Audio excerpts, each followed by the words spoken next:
Mr Chair, as my colleague Chris Farfway has just resumed his seat said, this is the purpose clause, which is in many ways the guts of why we're debating this today. And I want to refer specifically here to subclause A, which is the purpose of the Act is to incorporate humanities into the object and functions of the Royal Society of New Zealand. And what I want to use this call to do, Mr Chair, is just to talk about the process by which that occurred. And essentially the document that governs that is the document I have in my hand here, which is the Memorandum of Understanding between the Royal Society of New Zealand and Te Whāinga Aranui, the Council for the Humanities.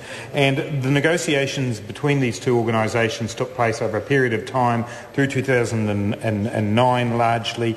And I do think it's worth going through the MOU because, again, we have had people within the debate who have expressed concern about the humanities coming in and some dilution of the role of what have been the traditional sciences. I think this Memorandum of Understanding will give people the confidence that the involvement of the humanities within the Royal Society will in fact strengthen the society. So the first part of the Memorandum of Understanding recognises the value to the humanities community of joining the Royal Society and the value of humanities knowledges and perspectives. It also acknowledges the importance and value of Mātauranga Māori, and I think that's important as we come to the amendment that is in to Urara Flavel's name later on, that within the original understanding of the agreement between the Royal Society and the Council was Mātauranga Māori. There was an understanding that Māori perspectives would be important within the joining of the Council of Humanities with the Royal Society in cooperation. And so I think that's important to know. The parties have then agreed that the Humanities Council is going to retain its own identity as a charitable trust for up to 2 years to enable transition, and we're obviously in that period at the moment. The Humanities Council will then become the Humanities Committee of the Royal Society. So there is in fact a process in place for the Humanities Council to actually be one of the committees of the Society once we move through the transitional phase. The Council of the Royal Society of New Zealand is going to include a representative from either the social sciences or one from humanities. I think that's important. That's the governance body of the Royal Society, and by bringing in humanities, as we are noting here in the purpose clause, it's important that those people have a say within the governance body. Within 5 years, the Royal Society will use its best endeavours to have its Act reflect the inclusion of humanities. So just lest there be any concern about the amount of time that's been spent here tonight about this.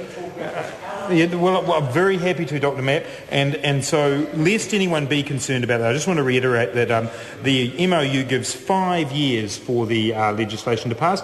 It might not take quite that long, depends on perhaps some matters, but it certainly will take some time to work through the important clauses, but it will fit within the Memorandum of Understanding, and I'm sure the respect and depth of debate that there has been tonight, people will understand why we're doing that. The Royal Society will also ensure that the term humanities is included on the Society's website in all places where it should be, and it's acknowledged as a term that should be included whenever there's reference to the Act and to the way that the Royal Society operates. In making representations to government, the Royal Society and agencies will include humanities where that's relevant. And there have been a number of representations to government recently that affect this. One in particular is around the question of policy advice and the importance of good quality policy advice, and I know that the Royal Society has made some submissions on that. I'm sorry to interrupt the member. The time has come for me to report progress. You can go. You can go.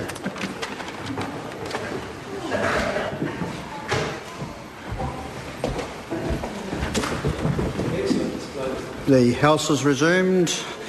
Mr Chairman. Mr Speaker, the Committee on the Royal Society of New Zealand Amendment Bill reports progress. Mr Speaker, I move that the report be adopted. The question is that the report be adopted. Those of that opinion will say aye. To the contrary, no. The ayes have it. The bill is set down for further consideration next sitting day. The House stands adjourned until 2 p.m. tomorrow.